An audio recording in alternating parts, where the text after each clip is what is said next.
어느덧 또 4월의 마지막 주일이 되었습니다. 그러니까 마지막 주마다 이제 욥기를 통해서 은혜를 누리는 날인데 오늘 빌닷의 두 번째 발언을 통해서 은혜를 나누게 됩니다. 욥과 친구들의 논쟁을 잘 살피고 묵상하면 참과 거짓을 구별할 수 있는 능력을 기를 수 있다 이렇게 말씀을 드렸는데 오늘 빌닷이 말한 두 번째 발언 중에서 어떻게 거짓을 한번 찾아보셨습니까? 찾아내셨어요? 쉽지 않았을 거예요. 쉽지 않죠? 뭐가 거짓말인지 잘 모르겠죠? 제가 심각한 거짓말이 있다고 말씀을 드렸는데도 불구하고 찾기가 쉽지 않았을 겁니다. 욥기가 그 문학적 장르로 구별을 하면 시가서에 속하죠. 그 시가서라는 거는 시처럼 은유적인 표현이 많이 들어있다는 거잖아요. 우리가 진짜 읽어보면 그래요. 은유적 표현이 많이 들어있어요. 그래서 얘가 지금 뭘 비유하고 있는 건지, 뭘 빗대서 말하고 있는 건지 잘 몰라요. 시도 우리가 그렇게 잘 모르는데, 시를 읽어. 그리고 또 사탄의 지혜는 우리가 진짜 생각하는 것보다 훨씬 더 뛰어나기 때문에 지금 왜 그 친구들이 왜 이렇게 얘기하는 겁니까? 우리를 속이려고 하는 거잖아요. 성도들을 속이려고. 그러니까 진리 같은데 누가 읽어도 진리 같은데 진리가 아닌 그런 거짓으로 성도들을 지금 현혹하는 거거든요. 그러니까 당연히 쉽지 않죠. 진리 같아요, 그냥 읽으면. 그래서 우리는 욥기를 읽을 때마다 내가 지금 마귀의 공격 앞에 서 있다 이렇게 생각하고 저 공격을 좀 막아내야 되는데 내가. 근데 그 칼이 찌르는 칼이 보이지도 않아. 그럼 어떻게 막아냅니까? 진짜로 우리가 욥기를 통해서 훈련을 많이 해야 돼요. 그 악한 세력이 휘두르는 칼이 얼마나 빠르고 날랜지 욥은 우리보다 신앙이 훨씬 더 뛰어난 사람인데 그 욥도 오늘 이 빌닷의 두 번째 공격을 당하고 나서 속수무책으로 당해요. 그리고 나서 이렇게 고백합니다. 우리가 지금 18장을 읽었는데 19장 7절을 보면 내가 폭행을 당한다고 부르짖으나 응답이 없고 도움을 간구하였으나 정의가 없구나. 하나님께서 이 폭행을 막아주지도 않고 돕지도 않으세요. 나를 돕지도 않아요. 그러니까 당하고만 있을 수밖에 없는 거예요. 하나님께서 지혜를 주셔야 내가 저 공격을 막아내죠. 말의 공격이니까. 근데 돕지를 않으시는 거예요. 그런데 대체 이 빌닷이라는 사람은 어떤 인물이기에 이렇게 지금 혀의 검술이 뛰어날까? 욥도 막아내지 못할 정도로 그 혀의 검술이 너무 뛰어나요. 도대체 이 빌닷은 어떤 사람일까요? 왜 이렇게 뛰어날까? 그가 어떤 인물인지부터 그래서 먼저 살펴봐야 돼요. 이 빌닷이 도대체 정체가 뭔지. 오늘 본문 전에 우리가 5절부터 읽었는데 1절을 어떻게 시작하냐면 이렇게 시작하죠. 수아 사람 빌닷이 대답하여 이르되. 자, 수아 사람 빌닷 이렇게 얘기해요. 빌닷의 조상이 수아라는 사람이라는 거예요. 그러니까 수아가 살던 동네 그 빌닷 이런 얘기고 또 수아의 조상 빌닷의 조상이 수아다 이런 얘기인데 그러면 수아가 누구인지를 알아야죠. 성경이 그냥 적어놓은 건 하나도 없어요. 수아 사람 빌닷 이러면 분명히 뭔가 이유가 있는 거예요. 수아가 누구인지 어디에 있냐면 창세기 25장에 있습니다. 25장 1절을 보시면 아브라함이 후처를 맞이했으니 그의 이름은 구두라라. 그가 시므란과 욕산과 무단과 미디안과 이스박과 수아를 낳았다. 여기 나오죠. 수아. 그러니까 수아라는 사람은 아브라함이 아내 사라가 죽은 다음에 후처를 얻었어요. 그 후처를 통해서 낳은 자식 중에 한 사람. 이게 수아예요. 따라서 빌닷은 놀랍게도 아브라함의 후손인 거죠. 그렇게 되는 거잖아요. 여러분 사라가 몇 살에 죽었죠? 성경이 사라가 죽은 나이를 얘기를 하는데 127세에 죽었다고 기록합니다. 그러면 아브라함과 나이 차가 몇 살이었어요? 10살이었죠. 그럼 아브라함이 137세에 돌싱이 된 거죠. 돌싱이 된 거예요. 그러면 사라가 죽고 나서 금방 재혼하진 않았을 거고 한 3년 정도 후에 재혼했다고 치고 그럼 140살에 재혼을 한 거예요. 그 정도 나이면 혼자 살아도 되지 않겠습니까, 여러분? 140살인데. 그럼 꼭 그냥 후처를 맞이하고 또 이렇게 아이들을 낳아야 됐을까? 이 구절을 보면서 제가 좀 마음에 안 들었어요. 그러니까 믿음의 조상 아브라함인데 우리가 늘 믿음의 조상 아브라함. 근데 이 자녀를 낳는 면에 있어서는 참 실망스러워요. 왜 그래요? 우리가 이삭을 주시겠다는 그 하나님 약속을 믿지 못하고 아브라함이 먼저 그 여종에게서 낳은 자식 누구죠? 이스마엘. 이스마엘이 어떻게 됐습니까? 나중에 이삭의 적이 되잖아요. 적. 그런데 지금 여기 소개된 시므란, 욕삼, 무단, 미디안, 이스박, 수아 다 그렇게 돼요. 다 이삭의 지금 적으로 살게 되거든요. 지금 오늘 본문에 나오는 이 빌닷 아주 뛰어난 그 혀의 검술로 욥을 찌르고 있지 않습니까? 근데 이 빌닷은요, 성격이 매우 급하고 거친 사람이에요. 그런 사람 주위에 있죠. 매우 급하고 거칠어요. 그런 성격을 어떻게 알 수 있냐면 이 빌닷이 말을 시작할 때마다 어떻게 시작하는지를 잘 보면 돼요.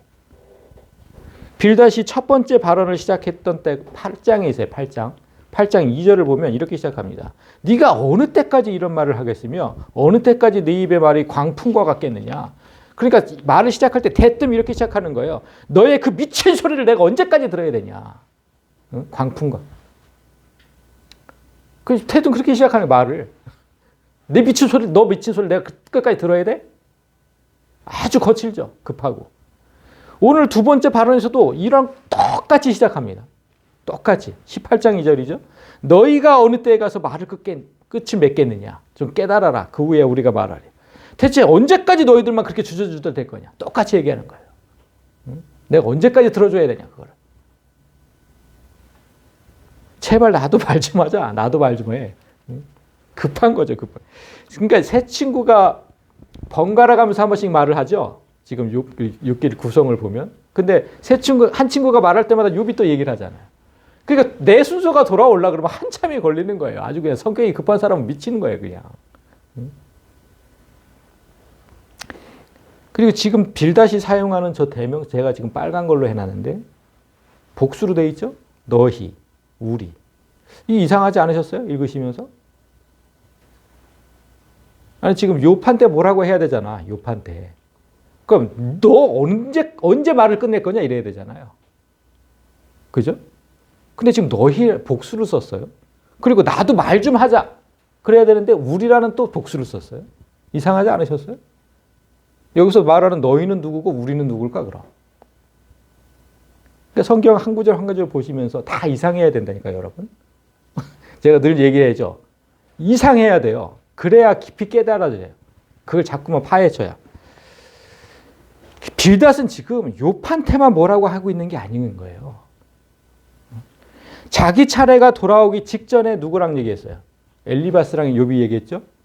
그 둘 다 뭐라고 하는 거예요, 지금 둘 다.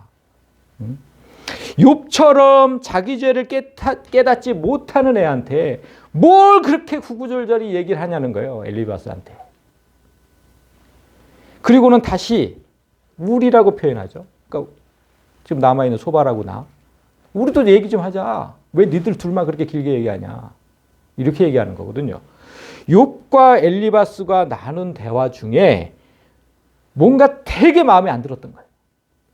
싸잡아서 비난하잖아요. 그래서 잠시 그 두 사람, 욥과 엘리바스의 대화를 요약하자면, 뭐 다 볼 수는 없으니까 제가 좀 요약해서 드릴게요. 14장을 보면 욥은 사람이 죽으면 어떻게 되는지 사후세계에 대해서 말한 적이 있어요. 기억나시죠? 사람이 죽으면 어떻게 되는지. 본 것처럼. 마치 본 것처럼 그렇게 말을 했어요.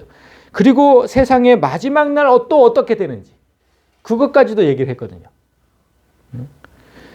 지금으로부터 약 4,000년 전에 살던 사람들이에요. 성경이 없던 시절에. 근데 그런 욥이 우리가 성경을 보듯이 너무 환하게 알고 있으니까. 우리가 참 놀랐잖아요. 그때 그 얘기를 다 듣고 나서 15장에서 엘리바스가 이렇게 얘기를 했어요. 네가 제일 먼저 난 사람이냐? 산들이 있기 전에 네가 출생하였느냐? 그러니까 네가 하나님이냐? 이런 뜻이거든요. 모든 피조물이 창조되기 전부터 있었던 존재는 하나님밖에 없어요. 그 산들이 있기 전에. 근데 네가 하나님도 아니면서 네가 어떻게 사후 세계를 아느냐? 마지막 날? 이 세상 마지막 날 네가 어떻게 되는? 그거 어떻게 아느냐 네가? 이렇게 물은 거예요. 그리고 나서 8절에 하나님의 오묘하심을 네가 들었어?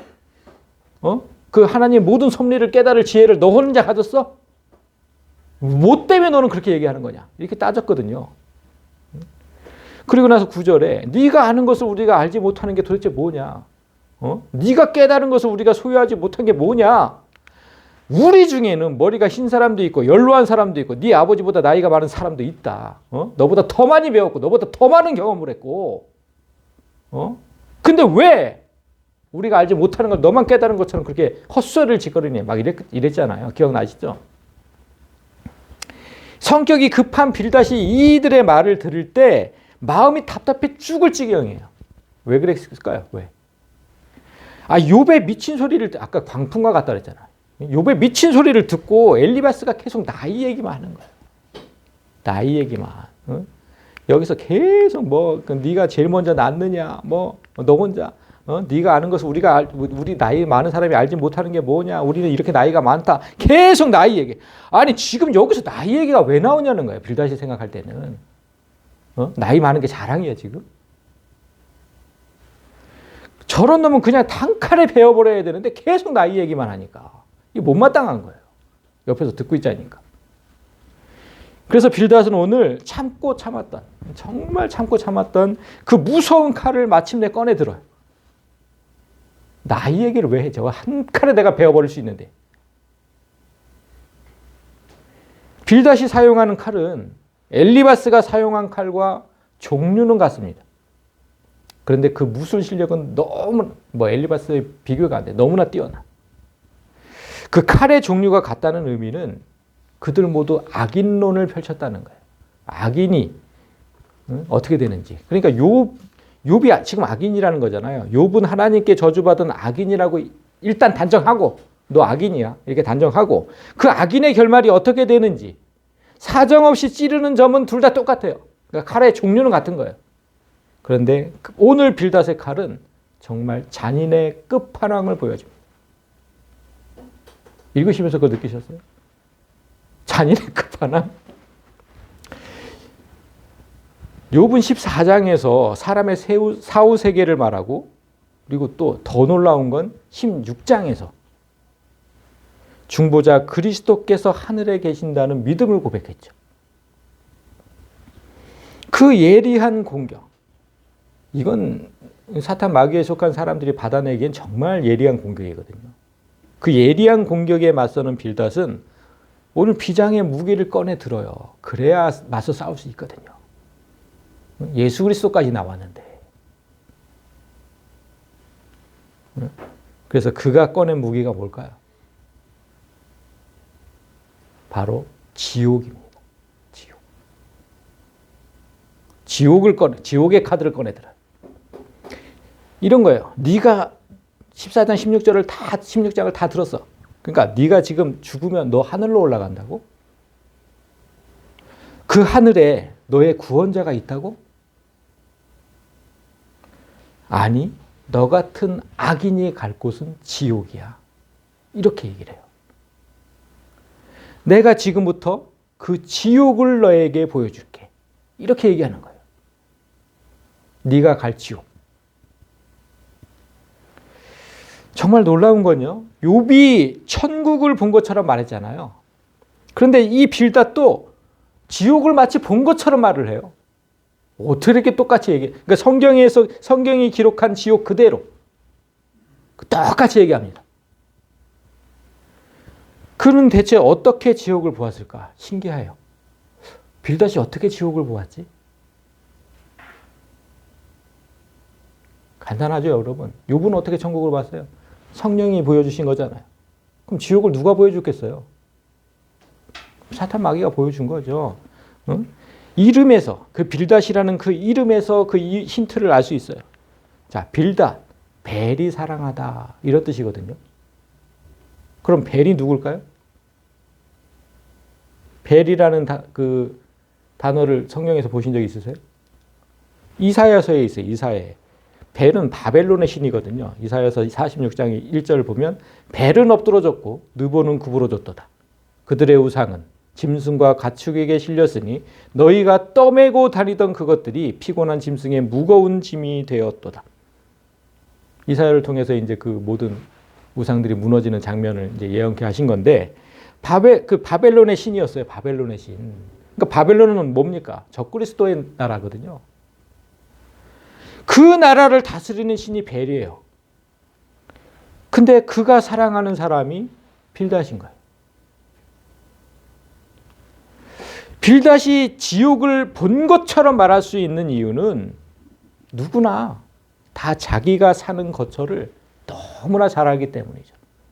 여러분이 사는 집의 구조를 설명 못할 사람이 있습니까? 너무나 잘 알아요. 본듯이 말하는 거. 내가 사는 데니까. 빌닷을 통해서 마귀가 말을 하는 거죠. 우리 아버지 집, 천국. 천국이 우리는 어떤 곳인지 너무 잘 알아요. 우리는 성령께서 이렇게 보여주시니까. 그런데 이 세상의 아비, 사탄이 거쳐 하는 그 지옥은 그들이 또 너무나 잘 아는 거죠. 그게 당연한 거 아니겠습니까? 따라서 여러분 주변을 잘 보셔야 돼요. 누가 천국을 자주 말하고 누가 입만 열면 지옥을 말하는지. 누가 천국을 만들려고 애를 쓰고 누가 그 사람만 오면 여기가 다 지옥이 되는지. 어디에 속해 있는지 알 수 있어요. 성령에 속해 있는지 마귀에 속해 있는지. 욥이라는 이름은 무슨 뜻이에요? 고난받는 이런 뜻이에요. 고난받는. 그러니까 이 땅에서 고난받는 성도들을 대표하는 거거든요. 우리가 이 땅에서 고난받는 우리. 성도를 대표하는 인물이에요. 그런 욥을 향해, 성도를 향해서 지금 거침없이 악인이라고 칭하고 네가 갈 곳은 지옥이다 이렇게 말하는 거예요. 성도들을 향해서. 이런 지금 그 사전 지식을 가지고 오늘 본문을 봐야 돼요. 오늘 5절부터 읽었잖아요. 그 5절부터 이제 봅시다. 얘가 무슨 거짓말을 하는지, 어떻게 하는지.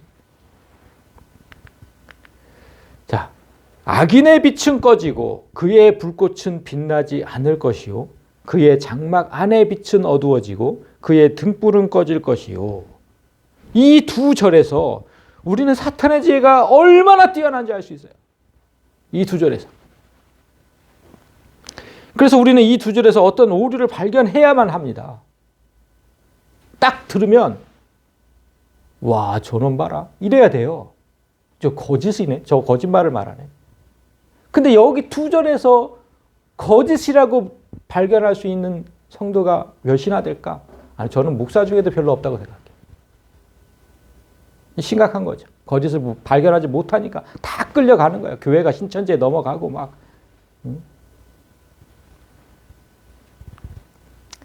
지금 빌닷이 사용한 단어를 잘 보세요. 그래서 제가 빨간 거 파란 걸로 해놓은 거예요. 빨간 거는 지금 빛이죠. 빛.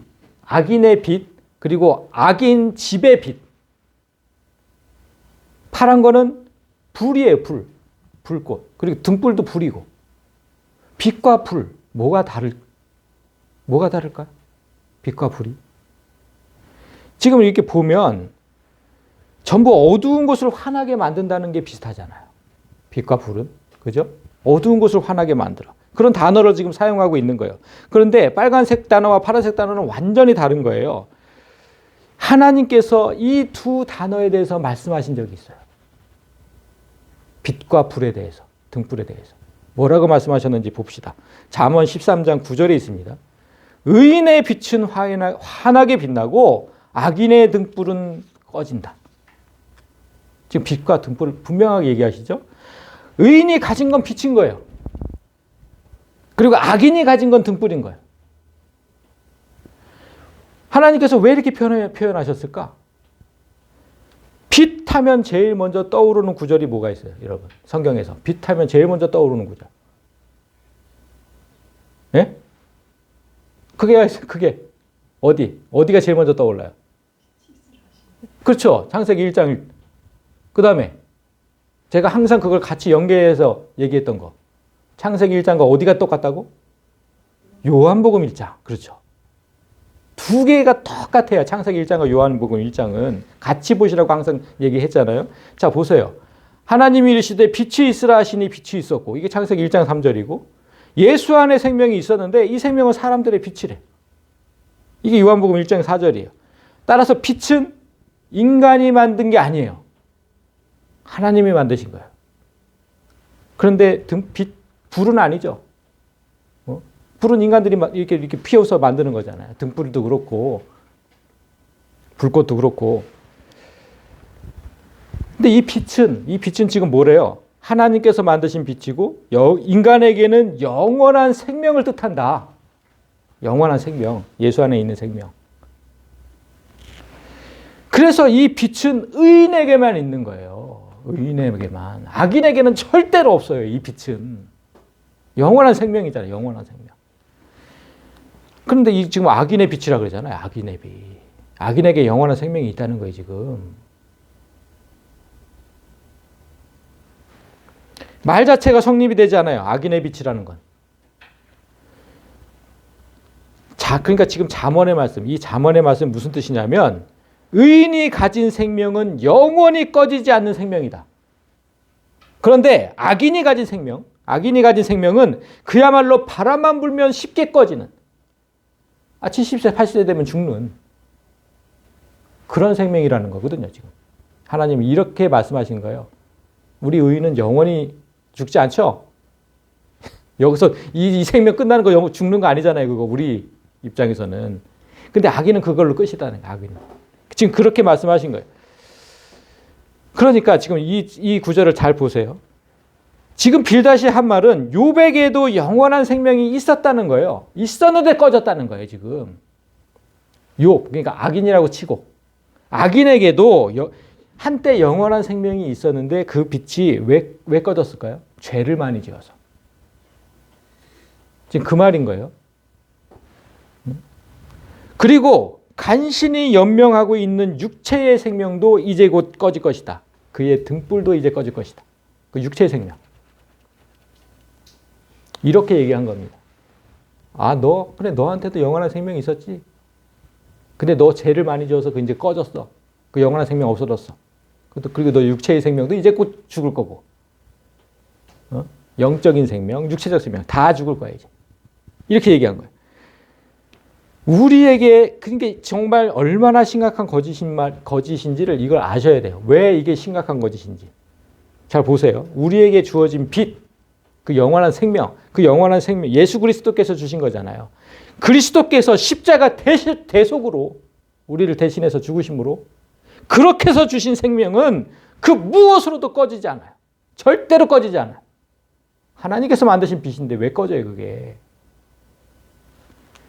따라서 악인에게 영원한 생명이 있었다는 말도 거짓이고 그 영원한 생명이 꺼질 수도 있다는 말도 거짓인 거예요. 다 거짓인 거예요. 은연 중에 예수 그리스도의 공로를 부인하고 있는 거예요. 이게 진짜 악질 중에 악질인 거예요. 어떻게 하면 예수 그리스도의 공로를 부인할까? 언제든지 없어질 수 있는 게 왜 영원한 빛입니까? 영원한 생명입니까, 그게? 아니요, 언제 없어질 수 있대. 근데 영원해? 앞뒤가 안 맞잖아요. 영원하다는 게 무슨 뜻이에요? 절대로 없어지지 않는 거. 영원하신 하나님. 이런 뜻이잖아요. 속으시면 안 돼요. 영원한 생명이 없어질 수 있다는 건. 그럼 하나님도 없어질 수 있다는 뜻이에요. 그러니까 예수 안에 있는 생명을 아주 하찮은 것으로 만드는 거예요. 이후에 빌닷이 또 어떤 단어를 사용하는지 잘 보세요.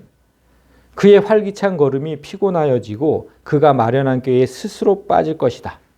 악인을 얘기하는 거잖아요. 악인이 활기찬 걸음이 피곤하여지고 악인은 지가 마련한 꾀에 스스로 빠질 것이다. 왜 그렇게 되냐면 8절부터 보면 왜 그러냐면 그의 발이 악인의 발이 그물에 빠지고 올가미에 걸려들며 악인의 발뒤꿈치는 덫에 걸리고 악인의 몸은 올무에 얽힐 것이며 악인을 잡을 줄이 땅에 숨겨져 있고 악인을 빠뜨릴 함정이 길목에 있다. 온통 지금 파란 단어를 보세요. 그물, 올가미, 덫, 올무, 줄, 함정. 그 줄 아세요? 그 땅속에 파묻었다가 양쪽에서 확 잡아당기면 딱 걸리는 그거 줄. 그러니까 온통 나를 얽매고 나를 잡고 나를 가두는 단어들. 그런 단어들만 쭉 사용한 거예요. 지금 파란 거. 그래서 파란 걸로 해놓은 거예요.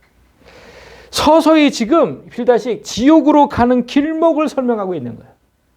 나를 올가매고 나를 가두는 그 지옥. 그런데 아직 본격적으로 지옥을 아직 말하지는 않아요. 아주 그냥 서서히 지금 들어가는 거예요. 서서히. 여기까지는 악인이 지옥에 들어가는 이유가 뭔지를 설명하고 있는 거예요. 그 이유가 뭐랍니까? 지금 첫 절에서 지금 악인이 지옥에 들어가는 이유를 지옥은 그 누구 때문이 아니라 자기 스스로 들어간다고 표현했어요. 누구 때문 아니야? 네가 스스로 이런 거 줄, 함정, 뭐 그물, 올가미, 덫, 올무 다 네가 놓은 거고 네가 스스로 빠지는 거야. 네가 이렇게 표현한 거예요. 네가 죄를 지어서 너 스스로 지옥으로 들어가는 거다. 그럼 그렇다고 이렇게 얘기를 하면 누가 지옥행을 면할 수 있을까요? 죄인 아닌 사람이 있어요, 여러분? 다 지옥이죠, 그럼. 그러니까 마귀가 얘기하는 건 항상 그런 거예요.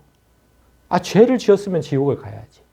끝까지 예수 그리스도의 공로를 부인하는 거예요. 예수님은 그것 때문에 지금 십자가에서 돌아가셨는데.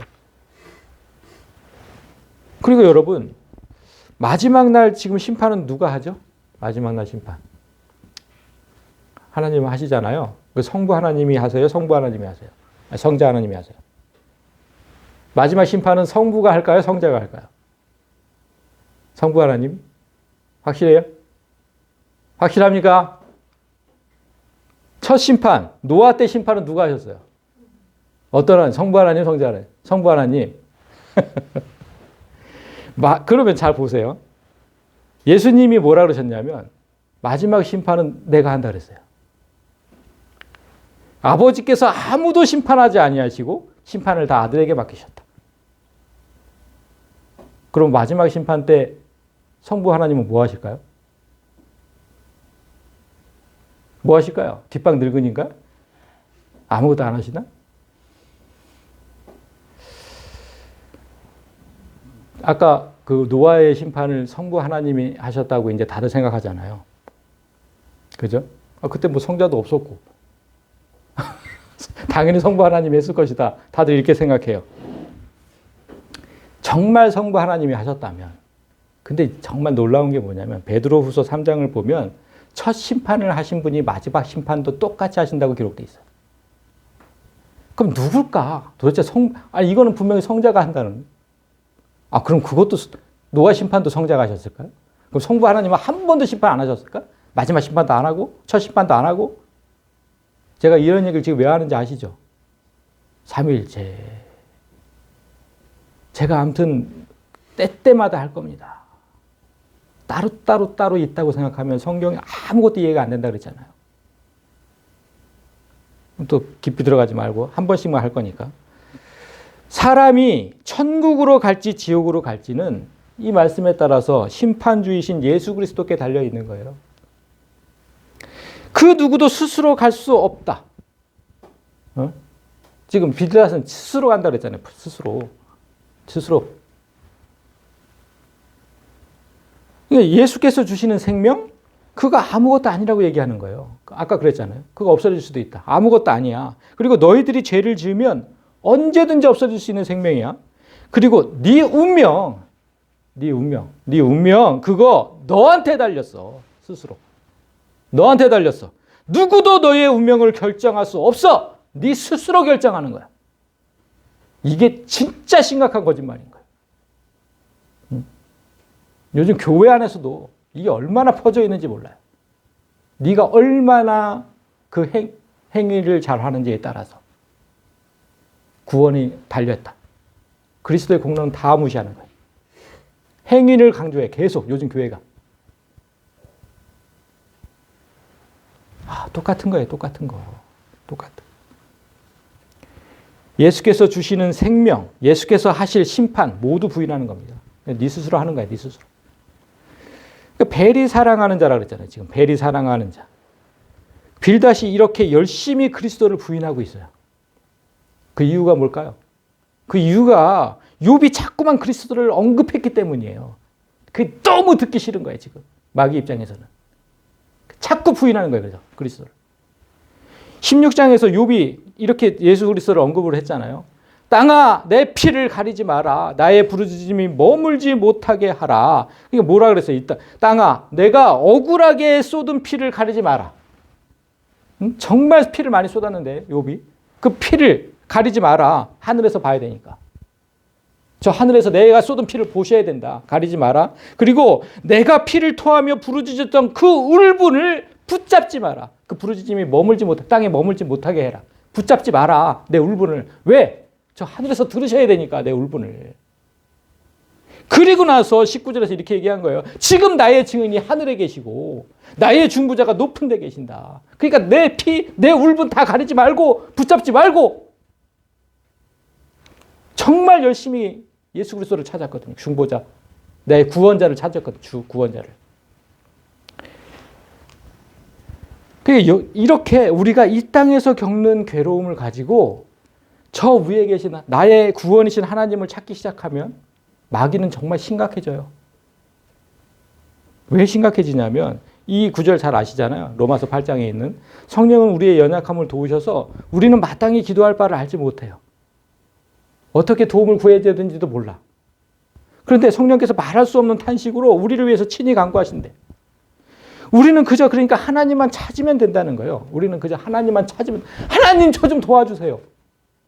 이것만 외쳐도 그러면 그때부터는 내가 올바르게 기도하지 못한다 해도 그리스도의 영이 성령이 나를 대신해서 하나님께 탄원한다 이 말이에요.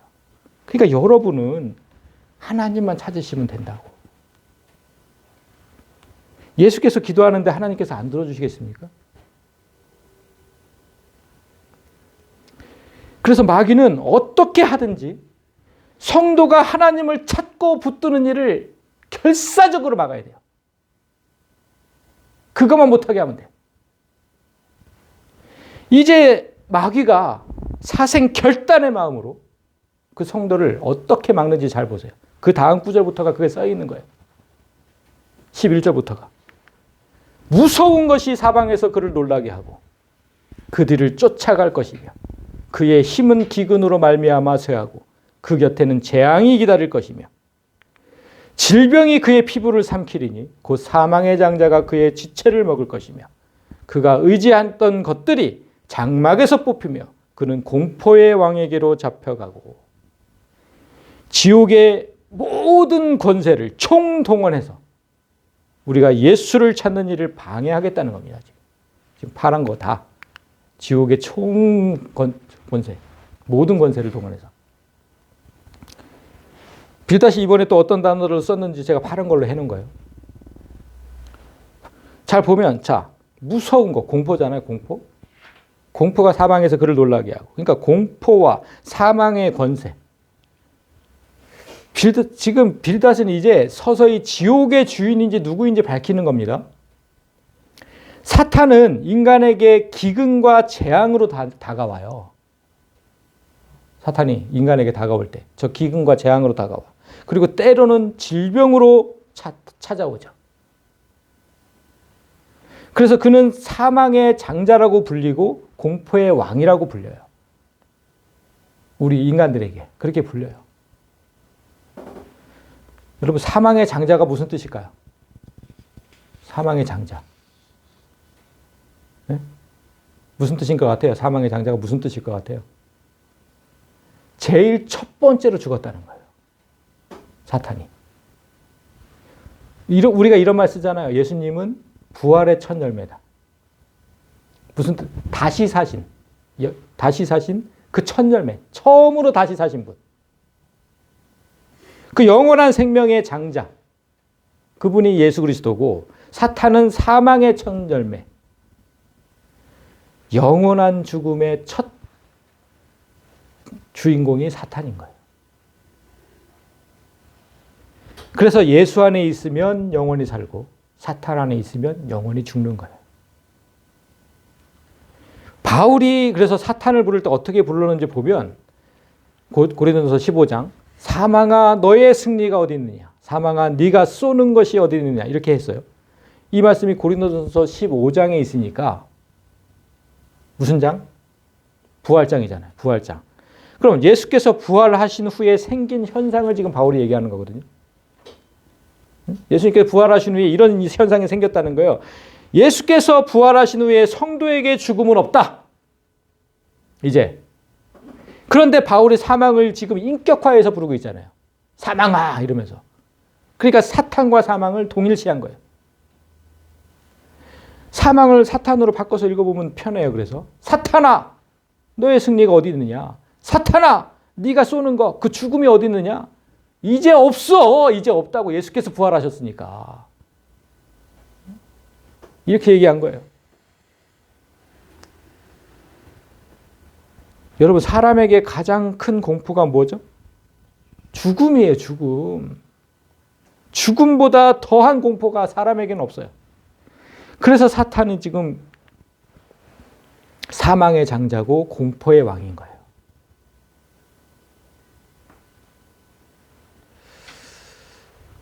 그런데 지금 제가 빨간 걸로 지금 14절에 해놨잖아요. 욥이 의지했던 것들. 그게 뭘까요?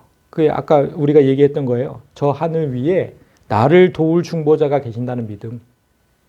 그걸 의지하고 확신하고 있었거든요. 욥이. 그런데 그 믿음이 송두리째 지금 뽑힐 것이다. 그렇게 얘기한 거예요. 장막에서 뽑히고. 그리고 결국은 지옥으로 떨어질 것이다. 너는. 그 믿음도 송두리째 뽑히고 지옥으로 떨어질 거고. 정말 악담 중에 악담을 하는 거예요. 그리고는 마침내 이제 마침내 사탄이 거처하는 지옥. 그 지옥이 어떤 곳인지를 이제 설명합니다. 그게 15절이에요. 그에게 속하지 않은 자가 그의 장막에 거하리니 유황이 그의 처소에 뿌려질 것이며. 이 지옥을 설명한 건데 어떤 곳인지 이게 좀 제가 제발 한 주라도 번역이 아쉬운데 없었으면 좋겠는데 늘 이렇게 하나씩 나와요. 이거 번역이 잘못된 거예요. 번역이. 여러분 잘 보세요. 그에게 속하지 않은 자가 누굴까요? 여기서 그는 누굴까요? 그는. 그가 누군지 알려면 여기 앞절에서 그를 보면 되잖아요. 응? 자, 사망의 장자가 여기서 그가 악인이죠? 악인의 지체를 먹을 것이고 악인이 의지하던 것들이 장막에서 뽑히고 악인은 공포의 왕에게로 잡혀가고 빌닷이 지금 이렇게 얘기하는 거잖아요. 그럼 여기서 계속 그가 악인이니까 그럼 여기서 그에게 속하지 그러면 악인이지. 우리가 이렇게 생각하게 되잖아요. 악인에게 속하지 않은 자가 악인의 장막에 거할 거래요. 말이 앞뒤가 맞아요? 그래서 성도들이 성경을 읽기가 너무 힘들다고 번역을 잘못해놔서. 왜 악인에게 속하지 않은 자가 악인의 장막에 거예요? 말이 안 되잖아. 앞뒤가 안 맞잖아요. 악인에게 속한 자가 악인의 장막에 거하겠죠.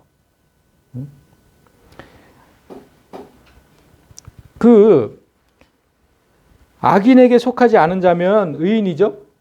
의인. 그 의인이 왜 악인의 장막에 거하고 의인이 거하는 처소에 왜 유황이 뿌려지냐? 말이 안 맞는다.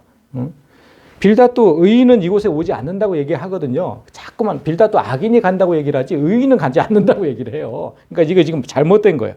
이 구절을 그래서 제가 원어로 보니까 여기서 지금 그가 누구냐면 공포의 왕이에요. 여기 지금 14절. 공포의 왕에게로 잡혀가고 공포의 왕에게 속하지 않은 자가 이렇게 되는 거예요. 그런데 속하지 않은 자도 지금 잘못된 거예요. 왜냐하면 단어 하나를 빠뜨렸어 지금 여기서. 제가 원어를 보니까 뭐뭐하지 않은 자 앞에 소멸이라는 이 벨리라는 단어가 있어. 이걸 왜 빠뜨리고 번역했는지 모르겠어. 그러니까 그 공포의 왕에게 속한 그리고 소멸하지 않은 자가 이렇게 되는 거예요. 그래서 제가 이렇게 정확하게 번역을 해오면 공포의 왕에게 속해서 소멸하지 않은 자가 그의 장막에, 그러니까 지옥에 거할 것인데 유황이 그의 처소에 뿌려질 것이다. 이게 지금 바른 번역이에요. 전혀 지금 다른 얘기를 그 번역으로 해놔가지고 너무 지금 힘든 거예요, 성도들이. 여기 그의 장막, 지금 그의 장막의 거하림이 지옥이잖아요, 지옥. 이곳에 유황이 있다고 지금 표현한 거예요. 성경이 그 지옥을 어떻게 표현하는지 계시록에서 20장을 보면 그들을 미혹하는 마귀가 불과 유황못에 던져지니 거기는 짐승과 거짓 선지자도 있어 세세토록 밤낮 괴로움을 받으리라. 분명히 거기 유황이 있다고 기록하잖아요. 마지막 심판의 날 예수께서 흰보자에 앉아서 백보자 심판이라고 이제 우리 그 흰보자에 앉아서 심판하실 때 마귀와 짐승들, 여기서 짐승은 하나님을 대적하는 무리예요. 그건 무슨 진짜 짐승은 아니고, 그리고 거짓으로 말씀을 왜곡한 목사들, 거짓 선지자. 아니 그 지금 여기에 막 짐승, 거짓 선지자가 껴져 있다는 거, 이거 정말 목사들이 심각하게 생각해야 돼요. 잘못 전하면 여기에 가는 거예요. 잘못 전하면. 얼마나 심각합니까? 전부 이런 곳으로 들어가게 되는데 이곳에 온 사람들은 절대 소멸하지 않아요. 세세토록 밤낮 괴로움을 받으리라. 절대 소멸하지 않는다고. 지금 그 얘기를 빌닷이 정확하게 하고 있는 거예요. 공포의 왕에게 속해 소멸하지 않은 자. 그죠? 소멸하지 않아요. 그리고 지옥에 거하면서 유황이 그의 처소에 뿌려질 거래. 정말 정확하게 얘기하는 거예요, 지옥을. 성경이 말씀하시는 거 정확하게. 여기서 한 가지 착각하지 말아야 될 게 있어요, 여러분. 중요한 얘기. 불과 유황이 있다 그랬죠, 지옥에. 불과 유황이 지옥이 있는 지옥은 예수님 재림 전에 죽은 사람들이 가는 곳이 아니에요. 이걸 제가 몇 번 얘기했는데 착각하는 사람들이 너무 많아. 그 요즘 거짓 선지자들이, 저 지금 이곳으로 갈 거짓 선지자들이 성도를 현혹하는 그 레파토리가 있잖아요. 뭐 아무개가 죽어서 내가 지옥에 간 걸 봤다. 뭐 이런, 응? 말도 안 돼. 뭐 최진실이 저기 가서 막 들어보셨어요? 그런 얘기? 불과 유황에서 막 그냥 고통스러워하고 있는 걸 봤다고? 말도 안 되는 얘기입니다. 말도 안 되는 얘기. 그렇게 얘기하면 그는 성경을 왜곡하는 짐승인 거예요. 짐승이고 거짓 선지자고. 예수님 재림 전에, 아직 안 오셨잖아요. 예수님 재림 전에 예수를 거부한 사람들이 죽으면 어디로 가요?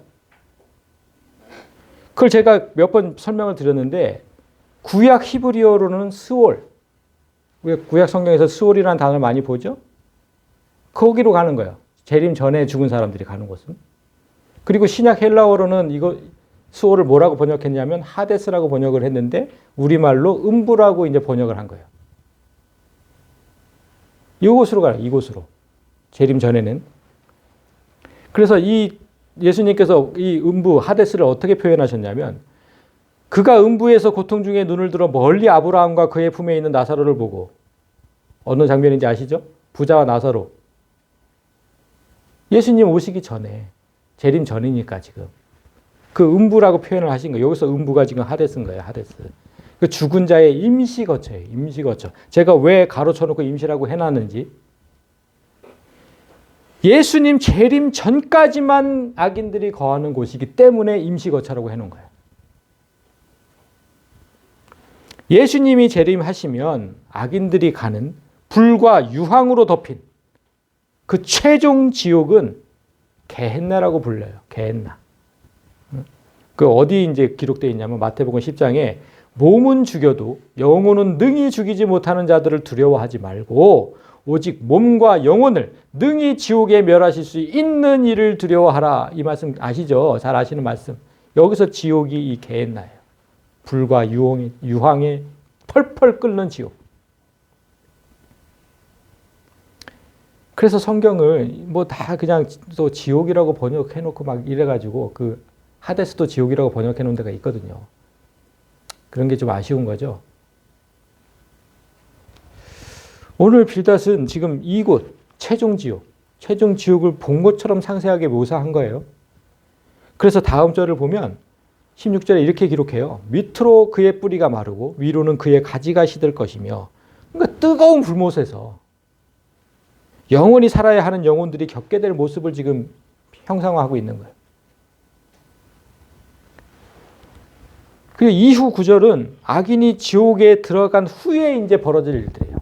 참, 악인이 지옥에 들어갈 길목, 그리고 악인 그 지옥의 주인이 누군지, 지옥이 어떻게 생겼는지, 그 다음에 지옥에 들어간 후, 정말 일목요연하게 설명하는 거예요. 지금 빌닷이.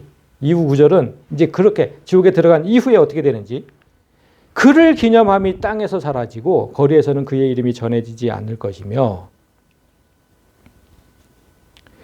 자, 지옥에 떨어지면 아까 소멸하지는 않는다 그랬죠? 절대 그 존재가 소멸하지는 않아요. 그렇지만 세상 모든 이로부터 영원히 잊혀져요.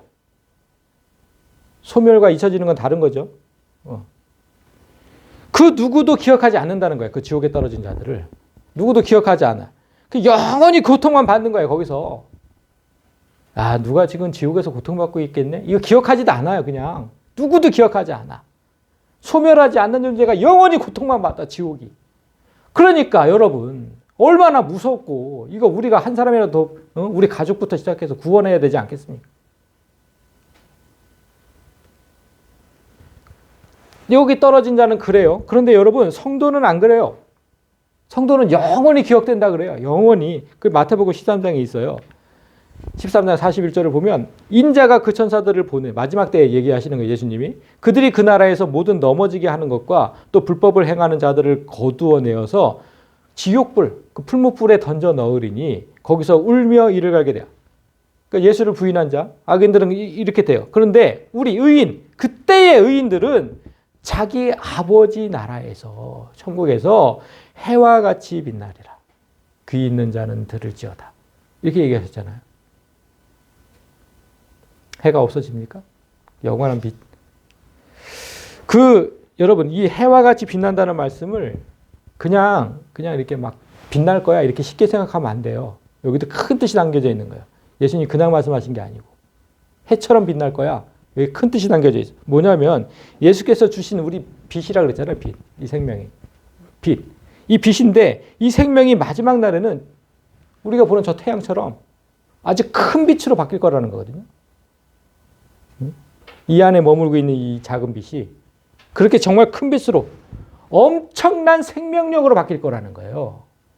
우리 지금 이 빛이 생명이잖아요. 그 태양처럼 엄청난 생명력으로 바뀔 거다. 그런데 악인은 그렇지 않아요. 악인은 그는 광명으로부터 흑암으로 쫓겨 들어가며 세상에서 쫓겨날 것이며, 악인은 반대로 빛이라고는 조금도 없는 캄캄한 흑암으로 들어갈 거다.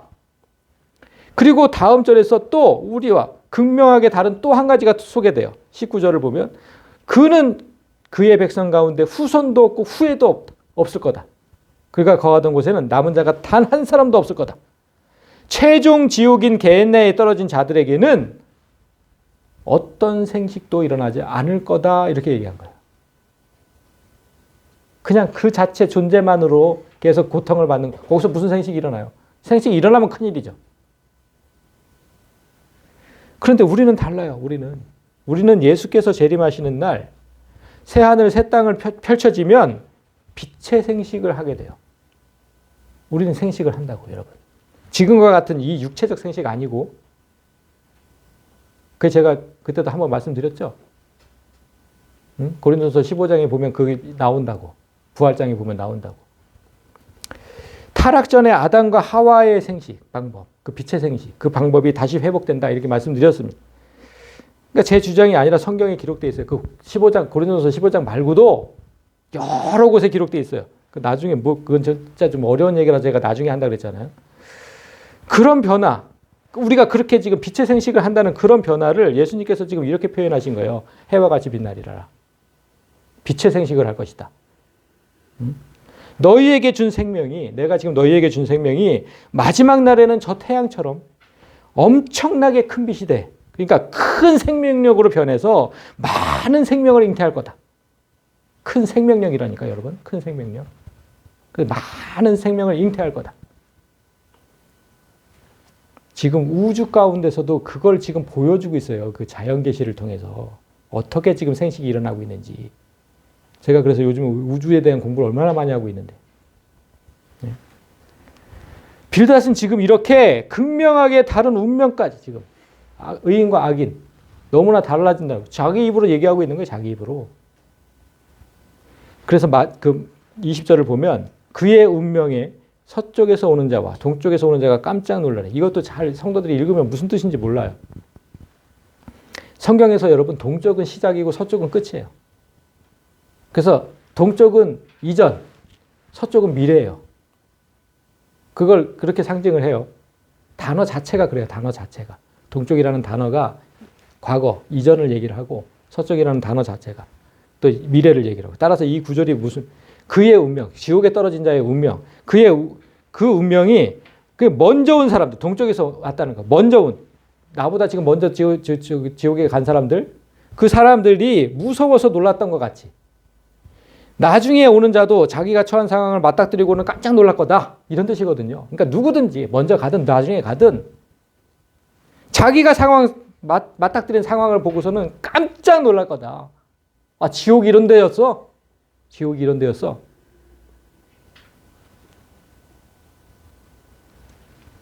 그래서 마지막 절에 참으로 불의한 자의 집이 이러하고 하나님을 알지 못하는 자의 처소도 이러하니라. 그러니까 참으로 지옥이 이러하고 이런 뜻이에요. 그죠? 불의한 자가 가는 집인. 참으로 지옥이 이러하고 하나님을 알지 못하는 자가 갈 곳이 이러하다. 지옥의 모습과 이곳에 오는 사람들이 누구인지 관해서 빌닷이 정말 진리를 말한 겁니다. 그 지옥에 관해서는. 비록 서두에 악한 자에게 영원한 생명이 있고 그 영원한 생명이 또 사라질 수도 있다는 거짓으로 예수 그리스도의 공로를 부인했지만 그가 잘 아는 곳을 말할 때는 마치 본 것처럼 진리만을 전하는 모습을 우리는 명심해야 돼요. 따라서 우리는 거짓 선지자들의 수법을 잘 깨달아야 됩니다. 오늘날 거짓 선지자들이 어떻게 그 말씀을 전하는지. 그들도 진리를 말하죠. 지금 이 빌닷이 하는 것처럼 진리를 말한다니까. 그런데 그 진리 속에 거짓을 교묘하게 끼워놓는 거죠. 지금 빌닷이 한 것처럼. 그렇게 사람을 지옥으로 이끌어가는 거예요. 마귀에게 속한 거짓 선지자들이잖아요. 오늘 빌닷의 사악함이 어디서 왔는지는 그의 이름과 지옥을 형상화하는 과정에서 알 수 있었어요. 사람은 누구나 이렇게 자기가 속한 곳, 자기가 잘 아는 곳, 자기가 잘 하는 것, 거기에 관해서는 자신 있게 말을 해요. 잘 아니까. 악인들이 즐겨 쓰는 말 중에 그런 말이 있거든요, 여러분. 너는 지금부터 지옥을 맛보게 될 거야. 많이 들으셨죠? 악인들이 진짜 즐겨 쓰는 말이에요. 지옥을 보게 될 거야, 너 이제부터. 지옥에 속한 자들이니까 지옥에 대해서 너무 잘 알아요. 그리고 지옥을 만드는 일에 너무 능숙해요. 자신 있게 얘기하는 거예요. 내가 너한테 지옥을 맛보여 줄게. 너무 잘 알아. 그럼 우리는 어디에 속해 있습니까, 여러분? 우리는 하나님 나라에 속해 있잖아요. 그런데 왜 그 나라를 만드는 일에는 능숙하지 않을까? 악인들은 너무 능숙한데. 왜 우리는 그 나라, 천국을 만드는 일에 능숙하지 않을까? 사람은 자기가 속한 곳, 자기가 잘 아는 것, 자기가 잘 하는 것에 자신감을 보여요. 누구라도 다 그렇잖아요. 누구라도. 여러분이 속한 곳이 지금 첫 번째 하나님 나라인 것까지는 맞아요. 여러분, 저 첫 번째까지는 맞아. 그런데 여러분이 만약 하나님 나라가 어떤 곳인지 잘 모른다면, 두 번째 거를, 그게 잘 안 된다면, 하나님 나라가 어떤 곳인지 잘 모른다면 여러분은 그 나라를 세우는 일, 세 번째 거 절대 하지 못하겠죠. 왜 우리가 하나님 만드는 일에 능숙하지 못하는지를 잘 깨달아야 돼. 몰라서 그래, 몰라서. 하나님 나라에 대해서 잘 알려면 그곳의 주인이신 하나님과 친밀해야 되잖아요. 그래야 잘 알게 되잖아요. 지옥은 이 세상의 신이 거처하고 천국은 하나님께 계십니다. 어떤 신과 더 친밀한 교제를 나누느냐에 따라서 내가 지옥에 있을 수도 있고 천국에 있을 수도 있는 거예요. 이 세상에 살면서. 응? 우리는 이 사실을 살면서 너무나 절실하게 깨닫게 되거든요. 우리는. 생각해 보세요. 내가 세상 물질을 추구하면서 살아요. 막 그냥 돈 이러면서 살아. 그렇게 세상 물질을 추구하면서 살다 보면 어느 날 문득 내가 지옥에 있다는 사실을 깨닫게 돼요. 그냥 사는 게 지옥인 거야. 그냥 사는 게 지옥. 돈 하고 살다 보면. 그런 말이 수시로 나오지 않습니까? 아, 정말 사는 게 지옥이다, 지옥. 더 큰 문제가 뭐냐면 그 지옥이 나에게서만 끝나는 게 아니라 내 주변을 다 지옥으로 만들어요. 내가. 나 한 사람이. 내가 지옥에 있으면서 그 주변을 다 지옥으로 만들고 산다고. 아, 막 저 사람만 오면 그냥 분위기가 싸해져, 그냥. 분위기가. 그런데 반대로 세상 것을 다 내려놓고, 세상 것은 다 내려놓고, 정말 하나님 말씀만 따라가다 보면 나부터 천국의 평안을 누리게 된다니까요. 그걸 경험을 해야죠, 경험을. 그렇게 되면 내 주변을 또 내가 평안으로 가득한 천국으로 만들어요. 그런 나를 발견하게 된다고. 어떻게 하면 내 집을 좀 편안하게 만들까? 어떻게 하면 내 교회, 내 직장, 어떻게 하면 내가 있는 곳을 다 평안하게 만들까? 그걸 고민하는 나를 발견해요. 이 원리를 잊지 마세요, 여러분. 이 원리. 여러분 지금 이미 첫 번째 단계에 와 있어요. 두 번째 가는 게 그렇게 안 되는 거예요. 이제는 그 나라를 잘 알아가야 하는 시간이 되어야 되고 그 천국을 만들어가야 하는 그런 시간이 되어야 되는 거잖아요. 여러분 진정으로 제가 바랍니다. 진정으로 바라기는 여러분 모두 하나님을 아는 것이 삶의 최우선순위가 되기를 원해요. 우리 이제 정말 이전하면 그 일에 최선을 다할 겁니다. 하나님을 알아가는 일에. 하루 종일 할 거예요. 하루 종일 합니다. 그리고 여러분이 가는 곳마다 그래서 하나님을 잘 알게 되면 여러분이 가는 곳마다 천국을 전할 수 있게 되고 그리고 천국을 만들기 세 번째 거. 그걸 너무 잘하게 되는 거예요. 천국을 만드는 일을 너무 잘하게 돼. 내가 가는 곳마다. 그렇게 천국 만드는 데 달인이 되시기를 주님의 이름으로 간절히 소망합니다. 아멘.